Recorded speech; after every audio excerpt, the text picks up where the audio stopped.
Quizá como nunca, la reforma que ha propuesto el presidente López Obrador al Poder Judicial está en boca de todos.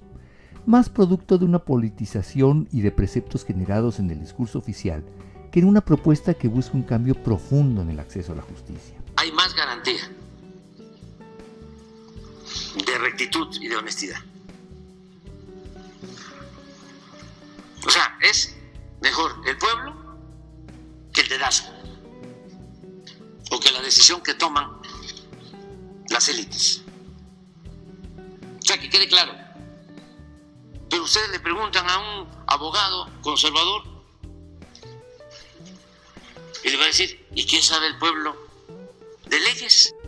Los cambios que se pretenden establecer en el llamado Plan C desde el gobierno tendrán un profundo calado en la vida nacional, y los contrapesos del poder están también en entredicho. ¿Pero son producto de un berrinche y venganza presidencial? ¿Es la reforma que estábamos esperando desde hace años? ¿O solo están diseñados para cumplir una asignatura personal de López Obrador? Entender claramente esta reforma es fundamental para entender también los años que nos esperan y la relación del poder con el futuro. Por eso me encuentro hoy con Adriana Aguilar, una mujer que entiende claramente los momentos políticos y sociales, así como el sentir de la sociedad al respecto. Hoy tengo el gusto de estar con Adriana Aguilar. Adriana Aguilar es investigadora del programa de Transparencia en la Justicia de México. ¿Lo dije bien, Adriana? Perfecto. Bueno, es que Adriana trae uno de los temas fundamentales, de lo que hemos estado hablando los últimos años en este gobierno, de lo que hablaremos las próximas semanas, y a ver si no, los próximos años también en esto. Adriana, muchas gracias por recibirnos hoy aquí en México Evalúa. Al contrario, muchas gracias por el interés y por visitarnos. Bienvenido. Pues es que no se me ocurre que no podamos tener interés. A ver, vamos viendo, vamos platicando y tú nos vas explicando esto de la reforma al Poder Judicial, el famoso Plan C, el pretendido Plan C del presidente Obrador, y yo voy aquí a adicionarlo y con su obsesión por cambiar al Poder Judicial, que yo no estoy muy seguro que sea una reforma al Poder Judicial, sino más bien una reforma a una parte que le incomoda mucho al Poder Judicial. A ver, vamos viendo. Sí. ¿Es momento, Adriana, de hablar de una reforma al Poder Judicial? Es momento de hablar de una reforma al Poder Judicial y justo creo que el impacto que ha tenido la iniciativa de reforma del presidente parte mucho de esa necesidad. Okay. Él en su discurso es bastante hábil en retomar dos demandas que están en boca de toda la ciudadanía. Una es la falta de acceso a la justicia de un real acceso a la justicia. ¿Cómo son tan burocráticos los trámites? Claro. O sea, ¿cuánto tardan? O sea, los plazos tan largos que existen para acceder a la justicia. La desigualdad que hay para acceder a la justicia, Así ¿no? es. Pareciera que hay es una justicia de privilegio, no es una justicia para todas y para todos. Entonces, ese es un tema que es real. El otro diagnóstico es la falta de democratización del Poder Judicial, la falta de transparencia, de rendición de cuenta de las instancias del Poder Judicial, de las instancias judiciales frente a la ciudadanía. Entonces, estos dos elementos pues son como la mezcla perfecta para dar este empuje tan fuerte que ha tenido el discurso del presidente López Obrador. Ahora, hay que preguntarnos como población, como ciudadanía, si realmente la iniciativa de reforma del presidente da respuesta Exacto. a estas demandas. Y pues la respuesta es que no. Es muy triste y muy lamentable. ¿Por qué no? La iniciativa de reforma no aborda el tema de la justicia en su integridad. Uh-huh. Deja fuera, solo por poner dos ejemplos, dos elementos fundamentales que son las fiscalías y las defensorías públicas. Por otro lado, se centra solamente en una parte del Poder Judicial, Exacto. que es el Poder Judicial de la Federación. El Poder Judicial de la Federación, en realidad, se ocupa de muy pocos asuntos. el resto, el 63% de los asuntos que se conocen a nivel nacional en el Poder Judicial son de poderes judiciales locales. Claro, del fuero local. Claro. Las personas cuando buscan acceder a la justicia acuden a estas instancias y no al ámbito federal. Entonces ahí pues vemos que no va a haber como ese impacto que él busca o que la ciudadanía está esperando, ¿no? De poder realmente percibir un cambio en su interacción con las instancias de justicia. Por otro lado, los procesos, hay que hablar de que hay los procesos de cómo son los procesos de designación de las personas que integran estos poderes judiciales locales. Estos poderes judiciales locales, es cierto, o sea,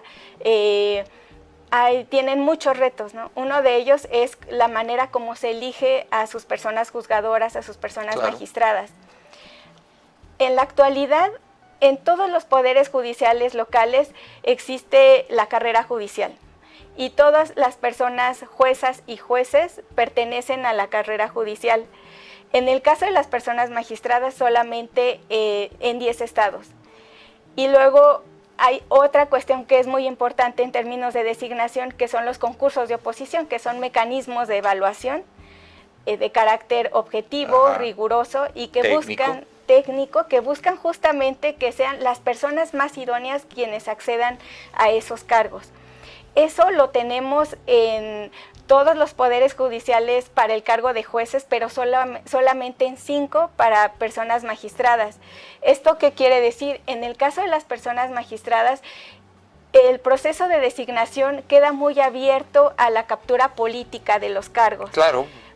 Porque quien elige en todos los poderes judiciales locales, elige el Congreso.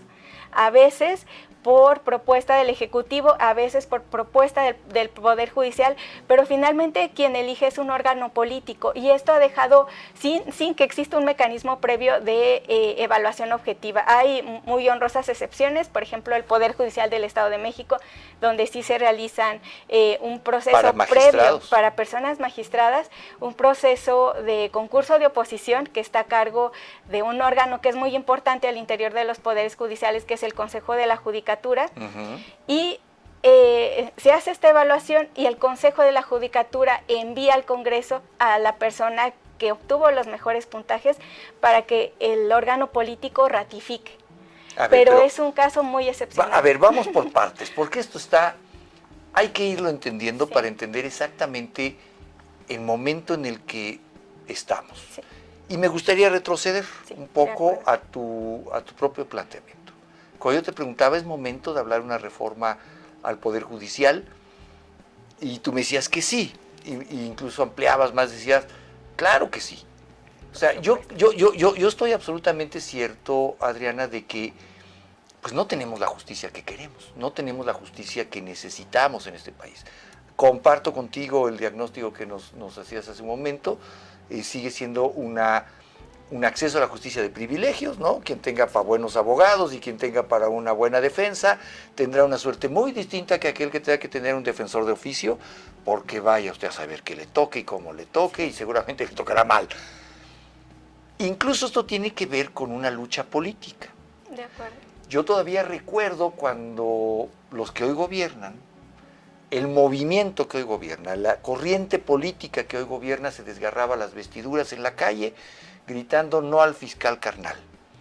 Hablando un poco de esto, de la cercanía del poder con las fiscalías, ¿no? Bueno, había procuradurías y cuando se hablaba de un fiscal, se advertía que el nombramiento del fiscal iba a ser más o menos lo mismo que nombrar a un procurador en ese entonces, es decir, alguien cercano a ese proyecto político que no representara tampoco una independencia, una autonomía con respecto al trabajo de los ejecutivos o del Ejecutivo Federal. Pero pasó el tiempo, Adriana, y los fiscales parecen más carnales que nunca. Los veo más agarrados de las manos de los gobernadores, por no hablar del fiscal federal, de Gertz Manero con el presidente, que han actuado en mancuerna en una infinidad de casos. Antes de hablar del Poder Judicial, hablemos, si te parece, Adriana, del fracaso de las fiscalías, porque al final es la puerta, la puerta que tenemos que cruzar si estamos buscando justicia. ¿Qué ¿Qué pasa? ¿Por qué no somos capaces los mexicanos de entender que necesitamos fiscalías que no estén atadas al poder político? Pues yo creo como ciudadanía lo hemos entendido, lo necesitamos, pero donde no se entiende es justamente en las dinámicas políticas que existen en los estados. Y en la falta también de claridad que hay justamente en los procesos de designación de estas personas. No hay transparencia, no hay realmente un proceso de designación riguroso, claro, que pues garantice que van a ser los mejores perfiles, el perfil más idóneo quien ocupe ese espacio, sino que de alguna manera se hacen componendas políticas para que lleguen las personas más afines a los y las gobernadoras. No hemos podido trascender, o sea, lograr que este movimiento que existió de fiscalía que sirva se vuelva una realidad. En el caso del programa de transparencia en la justicia, que nosotras nos enfocamos más a poderes judiciales, pues tenemos el mismo problema, ¿no? Y como lo comentaba anteriormente. Y esta interacción entre las fiscalías y los poderes judiciales es algo que termina afectando incluso la manera en cómo se percibe al poder judicial, a la justicia. Claro, claro. Cuando hablamos de que más del 60% de la población ve a las personas magistradas y juezas como corruptas, quizá la población está viendo en realidad a todo el sistema de justicia, también a las fiscalías, sí, a veces, y no solamente a los poderes veces judiciales. Incluso un argumento como este, Adriana, es que son unos corruptos los jueces. En realidad yo muchas veces he percibido lo que me estás queriendo decir, que es el Ministerio Público es un corrupto, o el juez de barandilla es un corrupto, y ese quizá es hasta un juez administrativo, ¿no? Quizá ni siquiera estás en la parte de justicia penal o de otro ámbito, sino más administrativa. Hay una enorme confusión, pero porque también estarás de acuerdo conmigo, o si no tú dínoslo, porque también hay una enorme desilusión de nuestro sistema de justicia. Sí. Creo que nunca hemos estado ni siquiera cerca de tener una satisfacción con respecto a la justicia. La otra vez platicaba justamente con la directora de México Evalúa y me decía que cerca del 5 o del 3% de los delitos realmente tienen un camino que se judicialice y que llegue a una sentencia. Si eso es así, si estamos hablando del 5% en el mejor de los casos, estamos hablando del 95% de impunidad. Y eso nos habla de un país sin futuro. Sin futuro, por lo menos, en uno de los aspectos más fundamentales de una sociedad, que es que tú y yo, o tú y yo frente al poder o frente a quien sea, tengamos este famoso piso parejo para el acceso a la justicia. Sí, totalmente de acuerdo, y afecta la percepción, la legitimidad, pero también creo que en ese sentido, o sea, las instituciones tienen que ser totalmente autocríticas. O sea, efectivamente, o sea, estos porcentajes de impunidad hablan de un fallo dentro del sistema. Claro. Y estos cambios, por ejemplo, por eso cuando me preguntaba si era el mejor momento para hablar de la reforma judicial, yo decía sí, claro. Te entusiasmaste. Sí, y de lo poco que le tenemos que agradecer al presidente en ese tema es justamente de haberlo posicionado y de que ahora estemos todas y todos en la academia, en los propios poderes judiciales, en el legislativo, y que la población también se esté cuestionando, bueno, ¿qué pasa con los jueces? ¿Qué es lo que queremos de la justicia? Y que dicen, sí, yo quiero, o sea, ¿por qué ellos ganan más que el presidente si vivimos en un país donde hay tanta desigualdad, tanta pobreza? O sea, que el Poder Judicial tenga también esa necesidad de salir a rendir cuentas, de mirarse a sí mismo y decir qué es lo que necesitamos cambiar, porque algo no está funcionando, no nos están percibiendo bien. Y en estos años, Adriana, en los que, como tú bien dices, el presidente ha posicionado, ha señalado claramente que ahí hay una necesidad. Ya lo hablaremos si lo hizo de manera correcta o no, porque al final ya llegaremos a esa parte, pero lo cierto es que el presidente toma un sentir nacional, que es esto hay que reformarlo. ¿Y tú has sentido en tu labor diaria, que estás permanentemente viendo las reacciones, viendo las posibilidades, tú has sentido ¿Has percibido sensibilidad de parte del Poder Judicial y sobre todo de la cúpula del Poder Legislativo, perdóname ya, del Poder Judicial? Me refiero a los magistrados de la Suprema Corte de Justicia, a los jueces. ¿Has percibido sensibilidad de sí, hay que cambiar, o solo se tomó como una agresión desde Palacio y no, nos quiere destruir? Porque también me da la idea, y te lo platico, Adriana, pues que de repente también se envolvieron en la bandera de la soberanía o de la división de poderes y se encerraron en una trinchera que es contrapeso de poderes. Bueno, pero también admitamos que hay algo que cambiar. ¿Tú cómo percibes al interior del Poder Judicial todo lo que ha sucedido?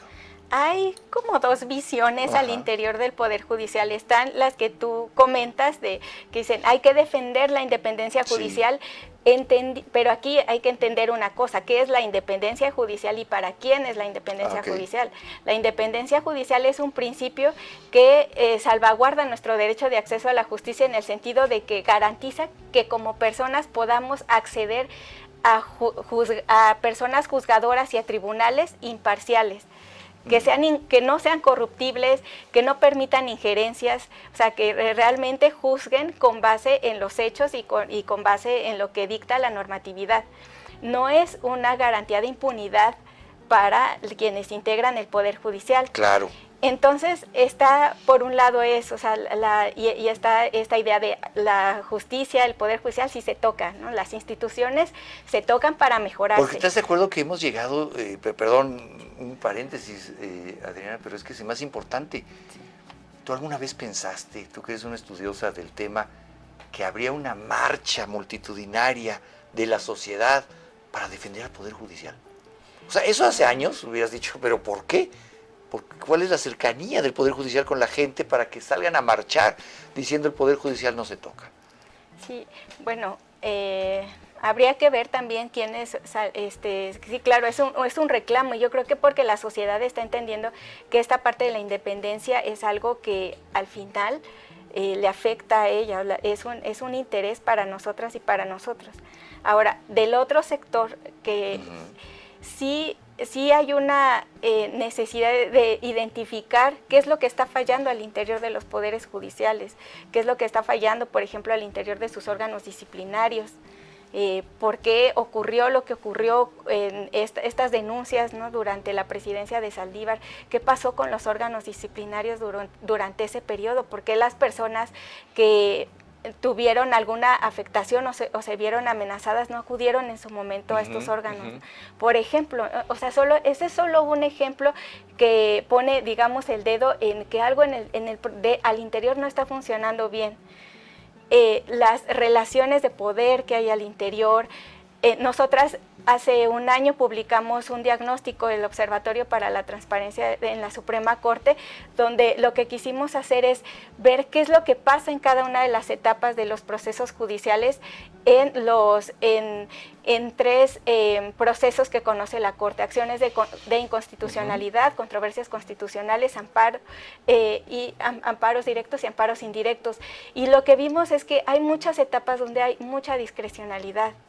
Entonces, ahí están como estas fallas, donde sí hay ciertas personas al interior, bueno, en este caso del Poder Judicial de la Federación, que está preocupada por por hacer mejor su trabajo.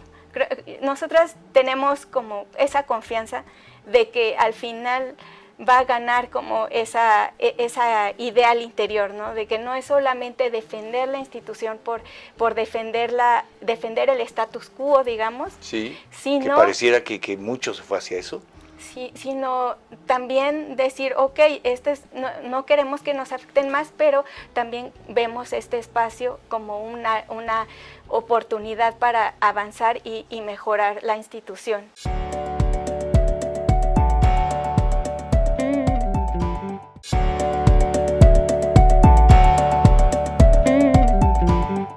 Entonces, ahora, si regresamos a la propuesta, a la iniciativa presidencial, a ver, y como tú decías, en realidad tiene un tinte político, ¿no? Una intencionalidad política.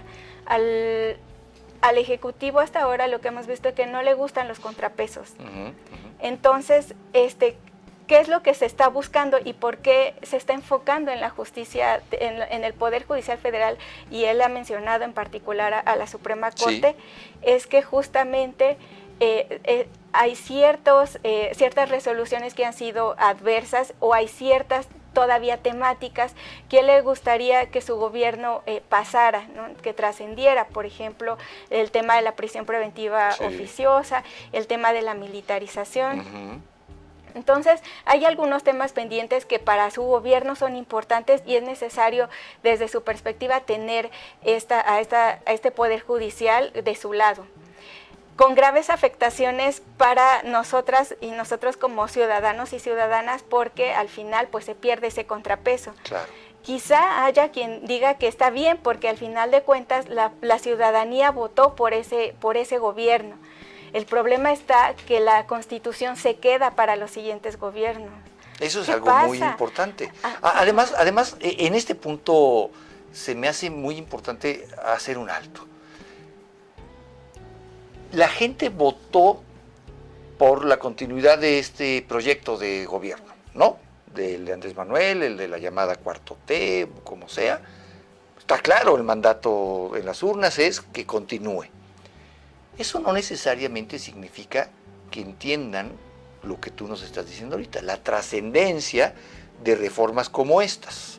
Es decir, y creo que se vendió todo en un paquete que hoy vale la pena que empecemos a separar, ¿no?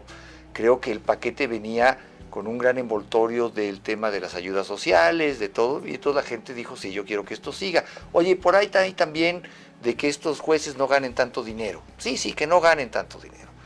Pero eso es trivializar las cosas, ¿no? Trivializar las cosas. Hay que ponerlas más en contexto. ¿Qué está proponiendo en realidad la reforma del presidente López Obrador? ¿Qué sí propone y qué está dejando de fuera en una reforma que, como tú bien nos has enseñado, era necesaria o es necesaria del Poder Judicial? ¿Qué queda fuera y qué queda dentro? ¿Qué hay en la propuesta? ¿Qué queda dentro? Digamos que la iniciativa estrella de esta reforma, o una parte, es la elección por voto popular de las personas ministras, magistradas y juezas. ¿Y eso es conveniente? No, por las siguientes razones. O sea, tenemos evidencia empírica en otros países donde se desarrollan estos procesos de designación por voto popular, donde lo que ocurre es que los procesos en realidad se politizan más de lo que se esperaría. La población no tiene necesariamente la información necesaria para emitir un voto informado, hay poca participación, y lo más importante es que el sistema no garantiza que quienes lleguen a los cargos sean las personas con los perfiles más idóneos. ¿Podría, por ejemplo, en esta reforma que está proponiendo el presidente, claro, faltaría toda su reglamentación y demás, pero de lo que se ha hablado, de lo que tú has estudiado, podría llegar alguien, como fue el caso de la ministra Batres, que ni siquiera esté relacionada con el Poder Judicial, que no tenga una carrera en el Poder Judicial y de repente ser un juez?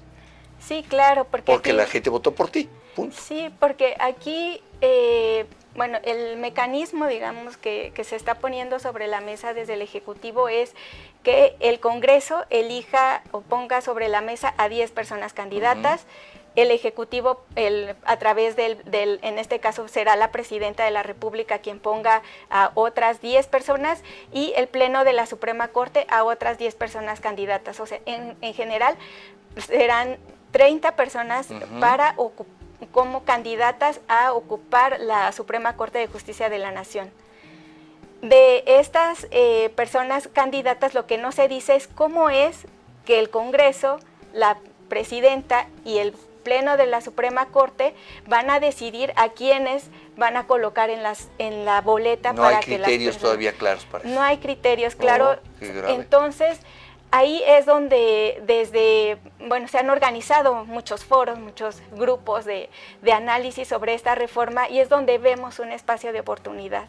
O sea, si eso no está actualmente establecido en la iniciativa, quizás sea algo que se pueda como meter en la reforma, que porque al final la intención principal del presidente, y lo ha dejado muy claro, es que la designación final se haga por voto popular. Pero aún así, o sea, queda un poco en el vacío cómo es que esas 30 personas que van a ocupar la Suprema Corte van a llegar a ese cargo. ¿Y luego cómo se votaría? O sea, tú de esos 30 escogerías... De esos 30 al final la Corte también, aquí en la propuesta se plantea un cambio en la composición, de 11 personas ministras van a pasar a 9, y entonces las personas, bueno, nosotras y nosotros elegiríamos a 6, y pues ¿Y los otros 3? van a ganar. O sea, elegiríamos a 9, 6. perdón. A 9, elegiríamos sí, a los 9. Los 9 más votados llegarían a la Suprema Corte por un periodo de ¿cuánto? ¿Se cambia también el periodo de los...? Así es, se cambia el periodo de 12, bueno, actualmente es de 15 años, ahora sería de 12 años. Y en los transitorios se plantea específicamente para la Suprema Corte un cambio escalonado. O sea, se dice que... Sí, no cambiaríamos toda la Suprema Corte de un jalón. Que entrarían, o sea, unos por 8 años, otros menciona que por 11 años y otros por 14 años, y que eso se definiría dependiendo de la cantidad de votos que haya obtenido estas personas.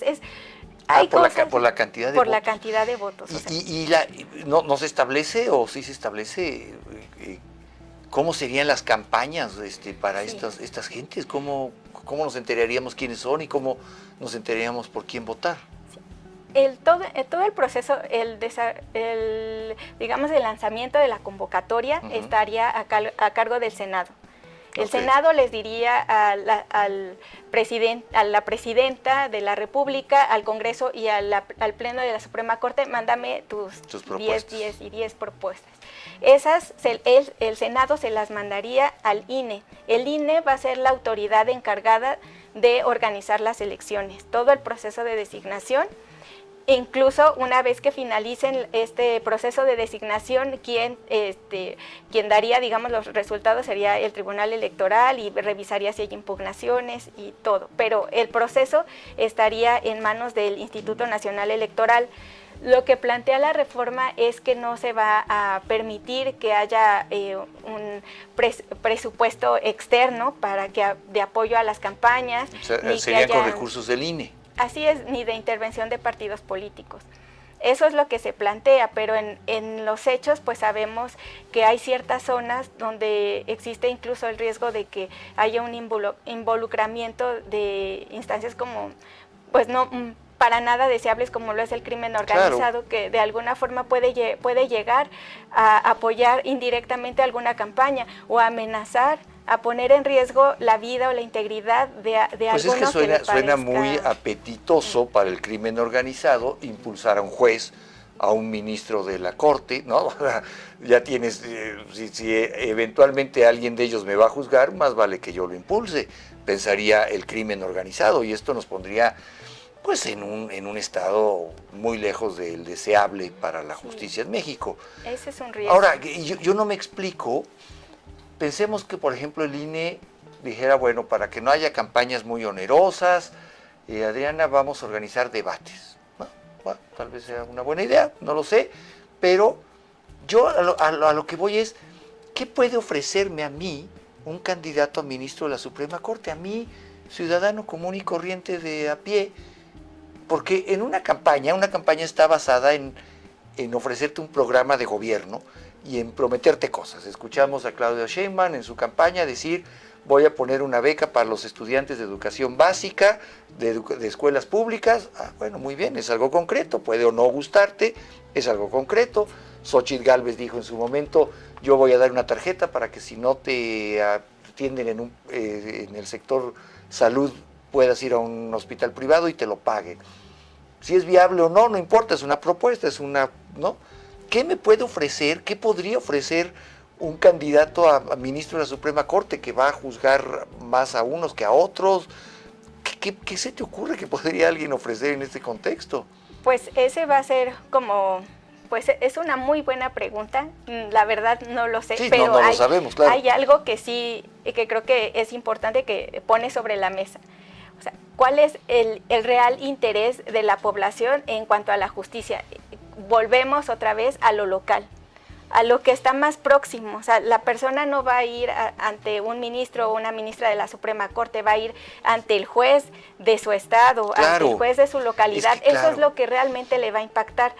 O sea, y esta reforma hay que subrayarlo, Adriana, estoy hablando con Adriana Aguilar, quien es perdóname que me salte todo el título, pero quien es la experta de transparencia en el Poder Judicial, lo dije más o menos bien. En la justicia. Sí. En la justicia, en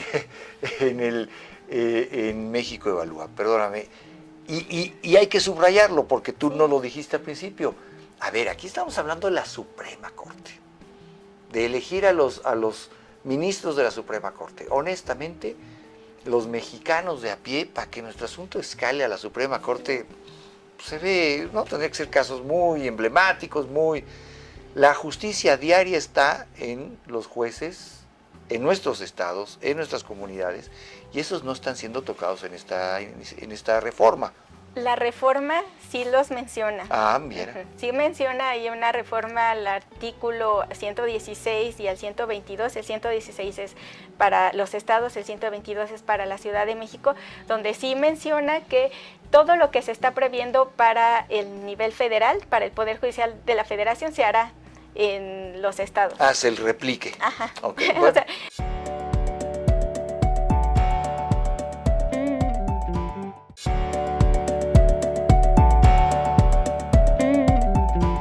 Pues es que suena muy apetitoso para el crimen organizado impulsar a un juez, a un ministro de la Corte, ¿no? Ya tienes, si eventualmente alguien de ellos me va a juzgar, más vale que yo lo impulse, pensaría el crimen organizado, y esto nos pondría pues en un estado muy lejos del deseable para la justicia en México. Ese es un riesgo. Ahora, yo no me explico, pensemos que por ejemplo el INE dijera, bueno, para que no haya campañas muy onerosas, Adriana, vamos a organizar debates.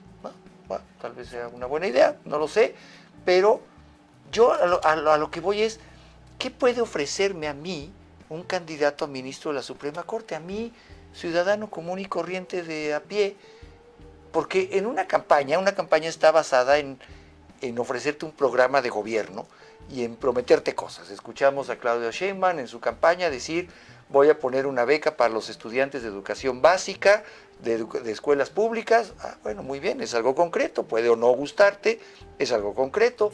Xóchitl Gálvez dijo en su momento, yo voy a dar una tarjeta para que si no te atienden en el sector salud, puedas ir a un hospital privado y te lo paguen. Si es viable o no, no importa, es una propuesta, ¿no? ¿Qué me puede ofrecer, qué podría ofrecer un candidato a ministro de la Suprema Corte que va a juzgar más a unos que a otros? ¿Qué se te ocurre que podría alguien ofrecer en este contexto? Pues ese va a ser pues es una muy buena pregunta, la verdad no lo sé, sí, pero no lo sabemos, claro. Hay algo que sí, que creo que es importante que pone sobre la mesa. O sea, ¿cuál es el real interés de la población en cuanto a la justicia?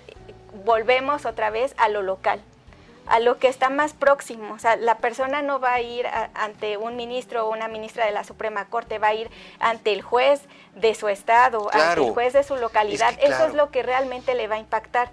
O sea, y esta reforma hay que subrayarlo, Adriana, estoy hablando con Adriana Aguilar, quien es perdóname que me salte todo el título, pero quien es la experta de transparencia en el Poder Judicial, lo dije más o menos bien. En la justicia. Sí. En la justicia,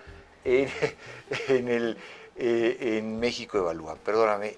Y hay que subrayarlo porque tú no lo dijiste al principio. A ver, aquí estamos hablando de la Suprema Corte, de elegir a los ministros de la Suprema Corte. Honestamente, los mexicanos de a pie, para que nuestro asunto escale a la Suprema Corte, se ve, no tendría que ser casos muy emblemáticos, La justicia diaria está en los jueces, en nuestros estados, en nuestras comunidades, y esos no están siendo tocados en esta reforma. La reforma sí los menciona. Ah, mira. Sí menciona ahí una reforma al artículo 116 y al 122. El 116 es para los estados, el 122 es para la Ciudad de México, donde sí menciona que todo lo que se está previendo para el nivel federal, para el Poder Judicial de la Federación, se hará en los estados. Ah, se le replique. Ajá. Okay, bueno. O sea, pero actualmente tenemos más de 5,000 personas juzgadoras. Nada más para entenderlo, Sí. que lo que pase en esta reforma en el poder, en la Suprema Corte, en los jueces, se replique en los estados, en la justicia federal, pero no en los poderes judiciales de cada estado. No, sí, en los poderes todo. judiciales locales. Ah, Sí, bueno, eso es muy importante. Porque la reforma, o sea, no solamente está previendo la designación por voto popular de las personas ministras, también prevé para las personas magistradas y juezas federales. Ok. Ahí no serían 10 candidatas por el Congreso, por la presidenta y por el Poder Judicial, sino serían 2. O sea, dos por cada cargo. Entonces estamos hablando de 6, más o menos, exactamente, ¿no? por cada cargo. Pero son más o menos... Perdón, Adriana, Sí. es que estoy queriendo pensar en comunidades, y hay que decirlo, que en los últimos años han sido asoladas por el crimen organizado. Aguascalientes, por ejemplo, tiene comunidades en el que el crimen organizado es una permanente presencia en la vida de la comunidad. Y de repente 2 candidatos a jueces. Pues es que también ese tipo de designaciones, pues sí se corre el enorme riesgo de una presencia de crimen organizado. Hay comunidades en las que hasta el precio del huevo lo pone el crimen organizado. Lo hemos visto en comunidades como en Guerrero, por ejemplo, que el pollo o la cerveza se vende la que el crimen dice y en el precio en el que el crimen organizado dice. Me quiero imaginar a la hora de designar jueces. Sí, es un factor de riesgo muy importante, pero bueno, me gustaría terminar con esta idea de también de los poderes judiciales locales, también los menciona, pero en realidad en ese punto la propuesta es muy poco viable. Hay más de 5,000 personas ocupando cargos de magistradas y juezas a nivel nacional, o sea, en los estados. O sea, eso representaría alrededor de una elección de 30,000 cargos, o sea, entonces, si hacemos como eso, y no está en el discurso, además, ni del presidente de la República, ni de la presidenta electa Claudia Sheinbaum. O sea, solo está mencionado, pero... Ajá, es una especulación, pero atendiendo al discurso que hasta ahora se ha seguido por parte del presidente y de la candidata electa Claudia Sheinbaum, es muy poco viable y es algo que muy probablemente no ocurra. Entonces, la justicia estatal se va a quedar, desafortunadamente, que es la que más cercana a la gente, sin la reforma que realmente se necesita. Y esta promesa de democratizar al Poder Judicial, de que las personas podamos acceder a la justicia, a una justicia real, no va a suceder a partir de la reforma del presidente, y eso hay que dejarlo claro. Y también hay que dejar claro que se tienen otras propuestas para fortalecer a la justicia local, y que es hacia ahí donde tenemos que avanzar, hacia que hayan garantías, por ejemplo, garantías presupuestales, que haya una mayor transparencia, por ejemplo, respecto a los plazos, que la gente sepa exactamente cuánto va a durar su asunto, qué puede hacer si esto no se cumple. O sea, que las instancias disciplinarias de esos órganos funcionen adecuadamente, qué es lo que se puede hacer, cómo podemos hacer que los poderes judiciales rindan cuentas a la ciudadanía, que sepan cuánto ganan, cuánto está ejerciendo de recursos el Poder Judicial, en qué lo está ejerciendo. Claro. O sea, todo eso es lo que realmente se necesita, o sea, que los procesos sean menos burocráticos, que las personas que además de que tengan la capacidad, los conocimientos, la experiencia, sean personas íntegras y también sean personas sensibles, que no terminen revictimizando a quienes llegan a demandar por justicia. Eso es lo que necesitamos, pero la reforma que tenemos ahora puesta sobre la mesa pues no da respuesta a eso. Y que además hay que decirlo, los ciclos en la vida de un país como el nuestro para volver a afrontar una reforma de este calado son muy amplios. Es decir, no hay manera de que, si vamos a hablar en septiembre, tanto como quiere el presidente, de la reforma al Poder Judicial, la verdad es que vamos a hablar de la próxima reforma al Poder Judicial quizá en 15 o 20 años. No son este tipo de reformas que podamos traer a la mesa nuevamente en 2 años, porque esto ha costado mucho, ha sido un factor muy, muy importante de división, incluso social, y quizá estamos desperdiciando una oportunidad importante de verdad, decir, frenemos un poco y hagamos algo de un calado más importante. Tú que conoces mucho de esto, Adriana, ¿en qué otros lugares del mundo lo han resuelto de una manera distinta? ¿Podemos buscar un modelo en algún otro lugar del mundo que nos pudiera servir como referencia? Pues de hecho yo te diría que ni siquiera necesariamente tenemos que salir de nuestro país. Mira. Hay poderes judiciales a nivel local que han resuelto, que han avanzado de manera muy importante en la manera en cómo ejercen o imparten justicia o en sus mecanismos, por ejemplo, de designación de sus personas juezas y magistradas. Mencionaba el Estado de México, donde cada vez se ha ido perfeccionando estos mecanismos de designación de tal manera que, por ejemplo, ellos tienen para que alguien acceda a un cargo de jueza o magistrada, tiene que primero presentar un curso, luego pasarlo, presentar una serie de evaluaciones de carácter teórico, práctico, entrevistas. O sea, hay un observatorio ciudadano también para que monitoree los procesos de designación.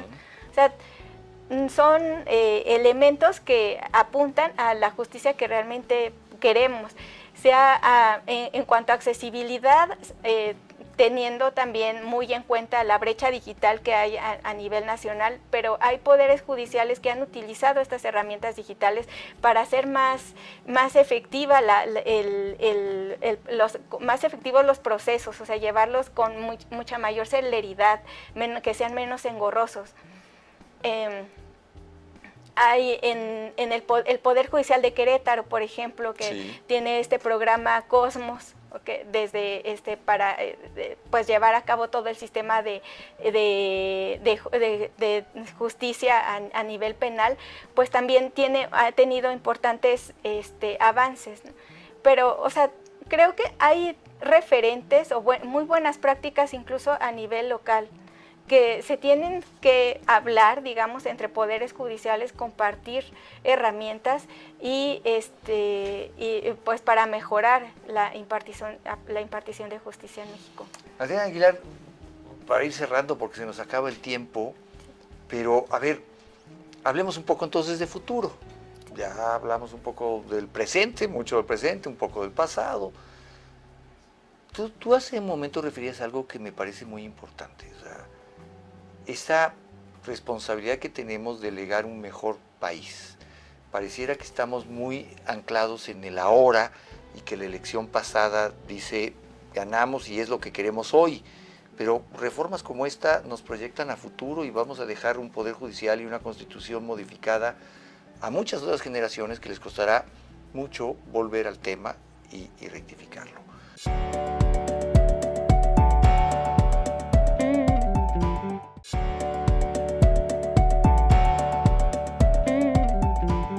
Tú que conoces mucho de esto, Adriana, ¿en qué otros lugares del mundo lo han resuelto de una manera distinta? ¿Podemos buscar un modelo en algún otro lugar del mundo que nos pudiera servir como referencia?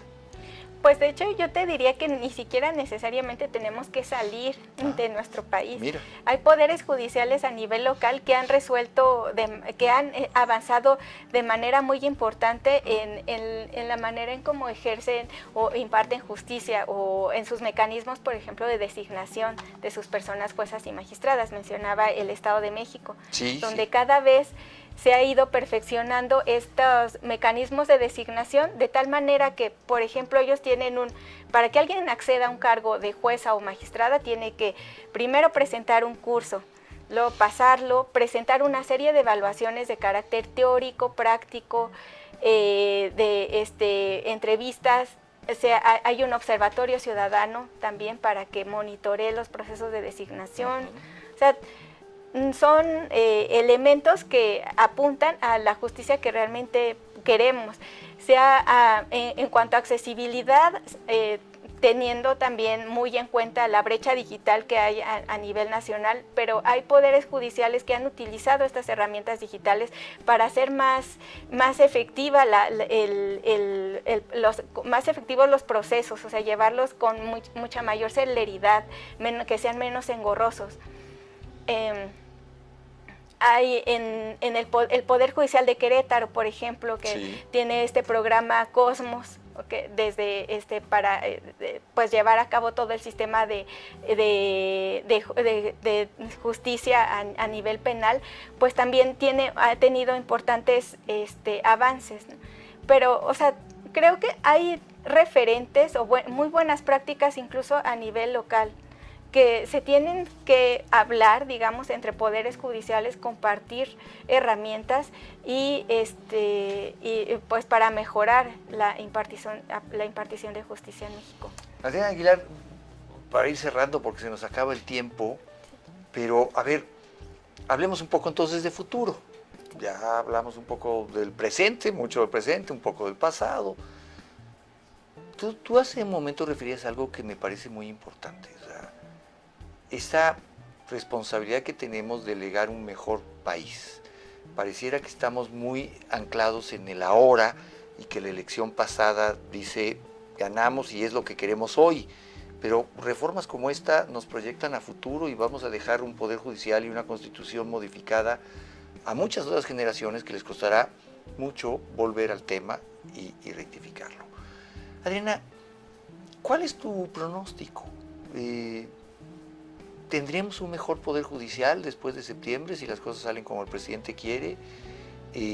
¿Tiene Claudia Sheinbaum, la virtual presidenta electa de nuestro país, la capacidad de darle colores a esto y no hacerlo tan blanco y negro, ponderarlo un poco y traer otro discurso? ¿O estamos condenados a, pues ya estaremos eligiendo jueces y a ver qué pasa con eso? ¿Cuál es tu sentir con respecto a lo que va a suceder en las próximas semanas? Pues considero que hay varios factores que van a incidir. Uno de ellos que ya está incidiendo es el mercado, por ejemplo. Ese es un factor muy importante que seguramente es de mucho interés para la presidenta electa, porque va a definir en gran parte la gobernabilidad, ¿no?, de su sexenio, o sea, qué recursos va a tener para poder gobernar. Entonces creo que ese es un factor que sí va a... Si se trasciende septiembre, que es como... es la fecha, ¿no? Puede darle más juego a la presidenta electa para poder, pues, de alguna manera matizar la iniciativa. El voto popular, eso va a ser... ¿no? Pero, por ejemplo, el ejemplo que ponía de, bueno, ¿cómo van a llegar las personas que se van a votar? Puede ser, ¿no? Si la reforma pasa tal cual la presentó el presidente de la República, pues iba a haber una afectación, quizá no en el día a día de la vida de las personas, pero sí en lo que llamamos el sistema de frenos y contrapesos, que al final sí tiene un impacto en la vida. Cuando hablamos de militarización o prisión preventiva oficiosa, en algunas personas va a tener un efecto. O incluso de acceso a la información. Muchas veces la Suprema Corte hasta corrigió la plana, es decir, sí tienen que hacer público esto, ¿no? Exacto. Entonces ahí es donde vamos a ver la afectación, un poder judicial pues capturado, sin independencia judicial, o sea, sin esta certeza jurídica que brinda el que tengamos jueces y juezas independientes o tribunales independientes. Eso sí va a ser una grave afectación si la reforma pasa tal cual. Hay que ver estos juegos de poder entre la presidenta electa y el actual presidente, y como decía, otros factores como el mercado. Y bueno, también nosotros y nosotras como sociedad civil, la academia, los propios poderes judiciales.